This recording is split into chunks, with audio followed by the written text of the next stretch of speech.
Então, pessoal, nessa aula de hoje a gente vai continuar aqui, tá? Da onde a gente tinha parado, é a nossa aula número 5. Então, na aula 4 a gente tinha parado aqui nessas duas expressões aqui, tá? É sempre importante que vocês tenham assistido a aula anterior para entender essa, né? Onde eu já tinha explicado toda a contextualização do problema ali, as nomenclaturas e tal.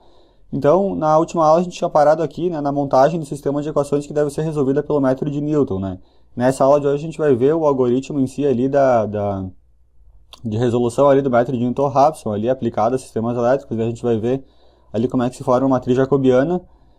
Então, dado que a gente já encontrou ali essas equações PQ aqui, né, para as barras PQ, e da potência ativa aqui para as barras PQ, né, e no caso aqui nesse nosso exemplo aqui que a gente tinha visto, a gente só tinha duas barras, uma referência e uma barra PQ, então a gente tinha essas duas equações aqui. O próximo passo é encontrar as duas incógnitas das equações, tá? Como eu já tinha falado, a gente tem sempre o mesmo número de equações e o mesmo número de incógnitas. Então, duas equações aqui, do ΔP2 e do ΔQ2, e o mesmo número de incógnitas, né? V2 e θ2.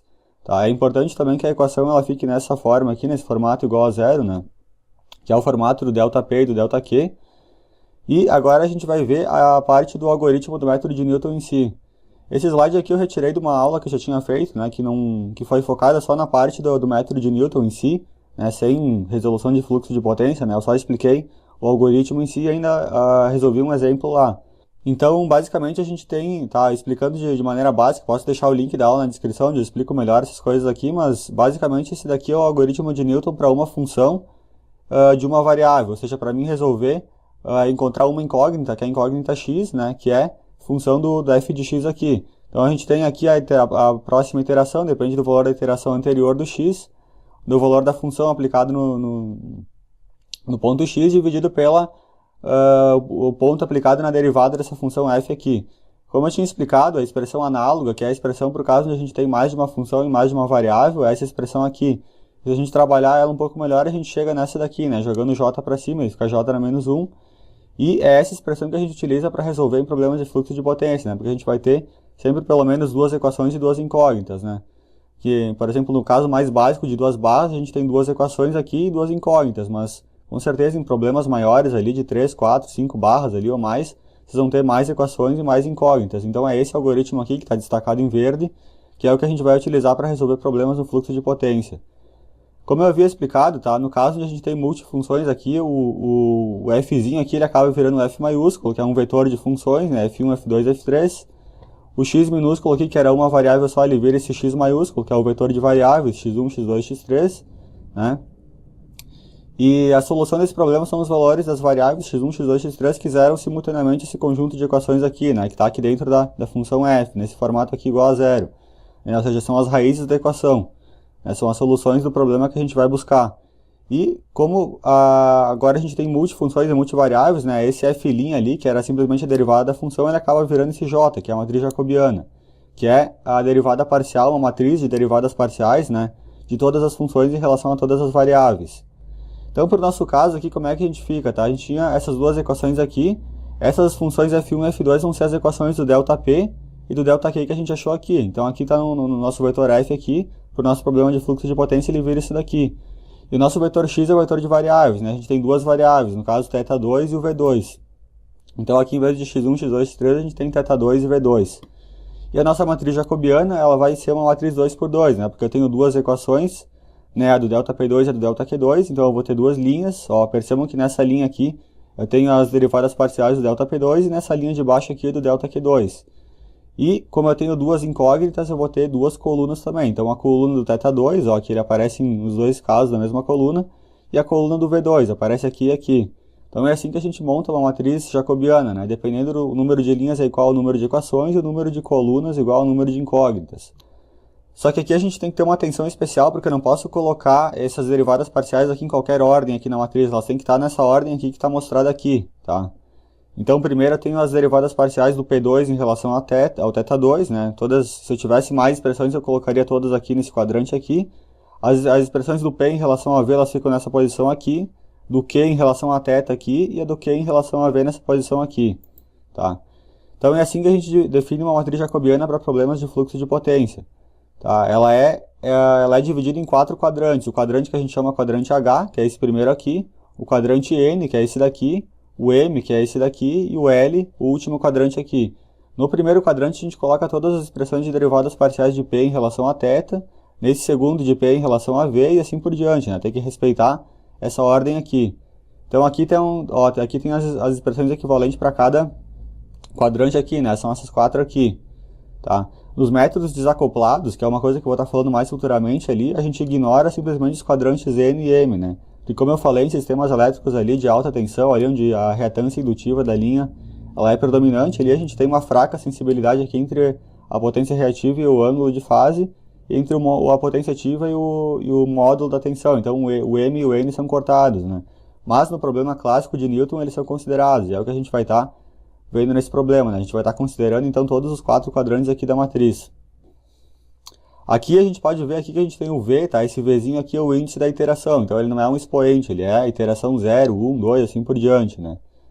Bom, se a gente olhar para as expressões ali que definem o ΔP e o ΔQ, tá? A gente vai ver que a gente tem o P especificado e o Q especificado, né? Que fazem parte dessas expressões aqui. E eles são constantes. Então, se eles são constantes, quando eu fizer a derivada parcial ali, né? Seja qualquer uma delas aqui do quadrante aqui, o P e o Q eles vão ser zero, né? Porque eles são constantes. A derivada de constante é zero. Então, a matriz jacobiana ela pode ser reescrita dessa maneira aqui. Em vez de eu fazer a derivada parcial do ΔP, eu faço simplesmente do P, né? Em vez de fazer do ΔQ, eu faço do Q. Se a gente voltar aqui, ó, nesse slide aqui que eu tinha explicado na aula passada, né, o ΔP e o ΔQ, ele é o P especificado menos esse P aqui, né, que é a função, que é essa parte aqui, que é a função de V e θ. Como isso daqui é constante, ó, aqui vai sumir quando eu fizer a derivada, né. Se a gente olhar aqui para o nosso problema, aqui, por exemplo, aqui, ó, aqui está o nosso ΔP e o nosso ΔQ. Quando a gente fizer a derivada parcial ali em relação a V2 ou em relação a θ2, isso aqui, o 0,8 e o 0,4, eles são constantes, né, que são as potências ali especificadas da barra. Então isso aqui vai zerar, isso aqui vai zerar, no fim das contas eu vou estar fazendo a derivada parcial só dessa parte aqui. Então, por isso que aqui, em vez de fazer do ΔP, eu posso fazer do P, mas vai dar na mesma, tá? São duas notações que vocês podem encontrar ali nos problemas de fluxo de potência. Pode ser que aqui tenha um ΔP ou um P, né? E aqui o ΔQ ou simplesmente o Q, mas dá na mesma, eu derivar isso daqui ou derivar isso daqui. Aqui a questão, ó, o sinal, eu coloquei aqui até para ter uma atenção especial, que esse sinal de menos aqui que eu coloquei, até destacado em vermelho aqui, ele vem dessa expressão aqui, é esse sinal aqui, né? Porque a nossa expressão ΔP, ela é o P especificado, que a gente recebe do problema, menos essa expressão aqui. Então, em vez de eu levar o menos para dentro das derivadas parciais, tá? Esse menos aqui, ó, esse menos aqui nessas duas expressões, ele acaba ficando aqui do lado de fora aqui da matriz jacobiana, tá? Só para, né, vocês não esquecerem ali, atentarem que esse detalhe aqui é importante. Aqui eu tenho um exemplo, tá? Um outro exemplo aqui de um sistema de 4 barras, tá? E a gente vai ver como é que ficaria a matriz jacobiana para esse sistema aqui, né? Porque para esse sistema de 2 barras que a gente tinha aqui, é um sistema, ele é trivial, né? Ele é fácil de enxergar. Mas quando a gente tem um sistema com mais barras aqui, percebam, olha a dimensão aqui da matriz jacobiana, né? Como é que ela ficou grande. Então, por exemplo, eu tenho 4 barras aqui, né? E cada uma dessas barras aqui ela tem o seu tipo, né? A barra número 1 é PV, a 2 Vθ, a 3 e a 4 são barras do tipo PQ. Então, a gente já pode identificar ali que a gente vai ter o número de equações vai ser igual ao número aqui de P e Q das barras PQ e de P das barras PV. Então, eu vou ter o P1, o P3, o P4, o Q3 e o Q4, que vão ser as nossas equações, né? São as equações do delta lá, delta P1, delta P3, assim por diante. E as incógnitas são o θ1, θ3, θ4, o V3 e o V4, né? Que são das barras, aqui o V e o θ das barras PQ e o θ aqui da barra PV.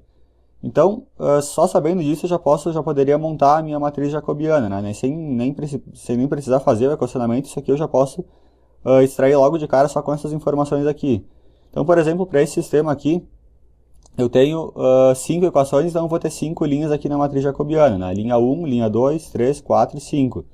Tenho 5 incógnitas, então eu também vou ter 5 colunas. 1, 2, 3, 4, 5. Cada coluna para cada incógnita. Uma por θ1, né, que é essa coluna aqui. Uma por θ3, por θ4, V3 e V4. E uma linha para cada equação aqui, né, de P1, P3 até o Q4 aqui. E aqui ela está pontilhada, ela está dividida ali nos 4 quadrantes que eu falei para vocês, né. O que a gente percebe aqui, ó, a gente vai chamar cada elemento desses aqui, desses nomes aqui. Então, por exemplo, esse elemento aqui, que é a derivada parcial do P1 em relação a θ1, eu vou chamar de H1U. Esse elemento aqui, que é a derivada parcial do P1 em relação a θ3, eu vou chamar de H13, e assim por diante. Aí depois a gente desenvolve todas as expressões para cada um desses caras aqui, né, para cada um desses Hs, M, L, assim por diante. E uma coisa que é importante, tá? Que é bem importante vocês notarem aqui, é que esse índice aqui, 1, 1, 1, 3, 3, 3 aqui, ele vem dessa numeração aqui. Então esse cara aqui ele é chamado de H11, não porque ele está na posição 1 da matriz, mas porque ele é a derivada parcial aqui do P1 em relação a θ1. Se aqui fosse P2 em relação a θ2, eu colocaria H22 aqui, né? Então aqui, por exemplo, eu tenho H33 porque é a derivada parcial do P3 em relação ao θ3. Aqui o H31, porque é a derivada parcial do P3 em relação ao θ1. Então isso é muito importante, tá? A gente tem que cuidar ali na hora de fazer essas nomenclaturas, porque depois a gente vai ver as expressões prontas ali, né, para cada um desses componentes aqui da matriz jacobiana, e saber nomear esses caras aqui, né, esses númerozinhos aqui é importante para não errar depois na escolha da expressão ali que a gente vai ter para cada um desses caras aqui. Outra coisa é notar ali que as barras que não forem vizinhas têm derivada parcial nula. Então, por exemplo, aqui, ó, esse elemento aqui 0, né? Ele é a derivada parcial do P4 em relação ao θ1. A barra 4 e a barra 1 não são vizinhas, então aqui eu vou preencher com 0, né? Que se eu for fazer a derivada parcial dessa equação aqui, eu vou ver ali que ela não depende do θ1, né? Eu vou ter, porque elas não são vizinhas, então eu vou ter no fim a derivada de uma constante, né? A expressão toda vai ser constante, aí eu vou ter 0, né? O mesmo vale aqui, por exemplo, para esse termo aqui. Esse termo aqui é o P1 em relação ao V4, né? Barra 1 e barra 4 não são vizinhas, aqui eu vou ter 0. Outro comentário aqui é que as matrizes, os quadrantes, né, H, M, N, L, eles têm dimensões distintas em função dos dados do problema, né? Então, se vocês perceberem aqui, por exemplo, o quadrante H, ele acaba tendo o maior número de equações aqui, e o quadrante Q aqui ele tem o menor número, né? Então, eles são diferentes aqui, tanto em número de expressões como em dimensões, né? Bom, pessoal, então, para montar aquelas expressões ali que a gente viu, né, essas expressões aqui, a gente tem essa tabela aqui que nos ajuda, tá? Que são as expressões já prontas para as derivadas parciais. Então, em vez de eu pegar todas as equações de ΔP, né, no caso aqui a gente tinha para ΔP2 e ΔQ2, né, quando a gente tiver um problema ali maior, a gente vai ter muitas equações ali de ΔP e ΔQ, em vez de a gente ficar fazendo todas as derivadas parciais, a gente pode vir direto nessa tabela aqui, que ela já dá ali as expressões simplificadas dependendo para cada elemento aqui da matriz jacobiana, né? Então já foram mapeadas ali as derivadas parciais para cada elemento. Se for um elemento, por exemplo, do quadrante H, então eu vou olhar para essas três expressões aqui. Se for um elemento ali com o mesmo índice, KK, aqui, né, aqui em cima, que são as derivadas parciais de P em relação a θ, eu vou seguir essa expressão aqui, tá, para fazer o elemento. Se for uma derivada parcial ali de um elemento que seja KL, então eu vou estar utilizando essa expressão aqui. E se as barras não forem vizinhas, aqui eu vou colocar 0, que nem eu acabei de falar, né? Barras que não são vizinhas lá vão ser preenchidas com 0. Então, por exemplo, quais que são os elementos que iam seguir essa primeira expressão aqui, né? Do HKK aqui em cima. Seriam essa aqui, o H11, o H33 e o H44. E aquelas que eu ia utilizar para o HKL, que é essa daqui, né? Seria o H31 e o H13, por exemplo. E as outras que não são vizinhas, como eu falei, é preenchido com 0. Aí eu sigo o mesmo raciocínio para todos os outros quadrantes. Aqui, por exemplo, para o N aqui, eu tenho o NKK, né? Eu tenho o NKL, e as que não forem vizinhas aqui vão ser 0. Então é só eu seguir o mesmo padrão aqui para todos esses caras aqui para montar essas expressões aqui. Porque se a gente olhar, né, como eu tinha falado antes aqui, a gente vai fazer a derivada parcial aqui das expressões do P e do Q, né? Como eu tinha falado. Então se a gente fizer aqui, por exemplo, a derivada parcial do P, que é a equação de injeção de potência ativa, né? A gente pode reescrever essa equação que é originalmente dessa forma aqui, a gente pode reescrever ela dessa forma aqui embaixo. Esse K maiúsculo, para quem assistiu às aulas passadas, eu expliquei bem isso daqui. Ele é um conjunto de barras vizinhas da barra K, né? Que é essa barra aqui, que a gente está analisando, inclusive a própria barra K. Se eu aplicar a própria barra K nessa expressão aqui, nesse somatório, a gente vai obter esse termo aqui, né? A gente vai ter seno de 0 e cosseno de 0, né? Seno de 0 é 0, cosseno de 0 é 1. Então vai sobrar só esse G, KM aqui, que vai virar o GKK, né? Quando o M for o próprio K aqui, nesse conjunto aqui. E o VM aqui vai ser o VK, então vai ficar VK ao quadrado. E aí eu fico só com o somatório das vizinhas de K, tá? Sem incluir a barra K. Então esse símbolo aqui, ele quer dizer todos os vizinhos da barra K. Se eu fizer, por exemplo, a derivada parcial aqui, dessa expressão aqui, a derivada do cosseno é menos seno, né? Então a gente tem aqui, ó, por exemplo, menos seno. E a derivada parcial do seno é cosseno, então a gente vai ter aqui o cosseno, tá? É dessas expressões aqui que a gente fizer para a potência reativa aqui que a gente vai chegar nessas expressões aqui também. Era mais para mostrar para vocês aqui de onde que vem isso daqui, né? Que já foi mapeado ali automaticamente para vocês não perderem tempo e não ficarem calculando ali as derivadas, né? Simplesmente aplica nessas expressões aqui. E novamente tomar cuidado que o sinal de negativo, que nem eu falei, ele é carregado para fora, né? Então essas expressões aqui, elas consideram que tu vai ter esse sinal de negativo aqui, né? E tu vai colocar essas expressões que tu achar aqui dentro desses 4 quadrantes aqui da matriz jacobiana. Então, isso que a gente acabou de ver aqui, né, desse procedimento aqui é para encontrar simplesmente os V's e os ângulos de fase, que são as nossas primeiras incógnitas. Mas ainda falta achar a potência ativa e a reativa da barra referência e também as potências reativas das barras PQs, né, que nem eu tinha explicado lá nas primeiras aulas. Então, depois que a gente utilizou o método de Newton, a gente vai ter todas as tensões e ângulos de fase, tá, do sistema, de todas as barras. Aí a gente volta às expressões de injeção de potência para determinar as potências P e Q da barra referência e potência Q reativa das barras PV. Com isso a gente finaliza um problema clássico de fluxo de potência. Então a gente vai aplicar depois essa expressão aqui, a gente vai ter todos os Gs, todos os Bs, né, que são dados do problema, e a gente vai ter todos os θs e todos os Vs. Então a gente faz isso daqui para a barra Vθ, e a gente calcula essa expressão aqui de Q para barras PV e para a barra Vθ. Lembrando que esse é o processo de resolução básico, tá? Em que as restrições de operação e os dispositivos de controle não são considerados, né? Se vocês perceberem ali, a gente simplesmente, no nosso problema que a gente viu até agora, no problema clássico, a gente recebe dados ali de injeções de potência, tensões e ângulos especificados, né? E a gente não se preocupa se a linha de transmissão, se os transformadores ou se os dispositivos de injeção de potência reativa eles têm algum limite operacional, né? Ou se as barras têm algum limite máximo e mínimo de tensão, a gente não se preocupou com isso. Mas, na realidade, né, quando a gente for rodar um problema de fluxo de potência real, a gente vai ter, né, os componentes eles têm limites de operação, eles têm restrições, né, as barras têm limite de tensão. Então, existe ainda outros casos, né, mais complexos ali, onde a gente tem que considerar os limites e restrições de operação dos dispositivos, né.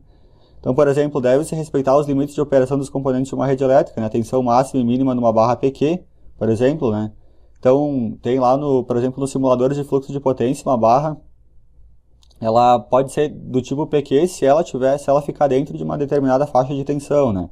Por exemplo, entre 0,8 PU e 1,2 PU, né? Por exemplo, se ela extrapolar esses limites tanto para mais quanto para menos, o simulador ele vai trocar essa barra aqui de tipo PQ para barra do tipo PV com a tensão travada ali num dos dois limites, né? Ou no limite inferior ou no limite superior. Já no problema clássico de fluxo de potência, não, a gente nem se preocupa ali qual que vai ser a tensão da barra, a gente simplesmente calcula, né? Limites de injeção de potência reativas nas barras PQ também, porque o equipamento, né, seja um compensador síncrono, um banco de capacitores, ele tem limite ali, ele não pode injetar quanta potência reativa for precisa, né, tem que ter, ele vai ter um limite de operação, carregamento máximo de trafos, linhas de transmissão, capacitor série, limites de fator de potência e geração de reativo dos geradores. Esses limites de operação, em conjunto com os dispositivos de controle, mantêm as variáveis de tensão, corrente e potência dentro dos limites, né, quando considerados, e se transformam em equações dos problemas de fluxo de carga, né, e devem ser considerados ao longo do processo iterativo. Então essas aqui são inequações, né, que a gente vai ter ali que a gente vai considerar ao longo do processo de fluxo de carga, né. Isso em casos reais, né, no problema clássico de fluxo de potência a gente não considera isso daqui, como eu falei. Então limite de tensão nas barras, limite de injeção de potência reativa. Então, pessoal, nessa aula era isso, tá? Era mais para mostrar ali para vocês ali a questão do algoritmo do método de Newton, né? Na próxima aula a gente vai começar a ver um exemplo ali, a gente vai resolver ali para um sistema de 3 barras, né? Pelo método clássico de Newton. Nessa aula era isso, tá? Se tiver gostado aí, deixa um joinha no vídeo ali, agradeço a quem assistiu até o final. Até a próxima aula, valeu!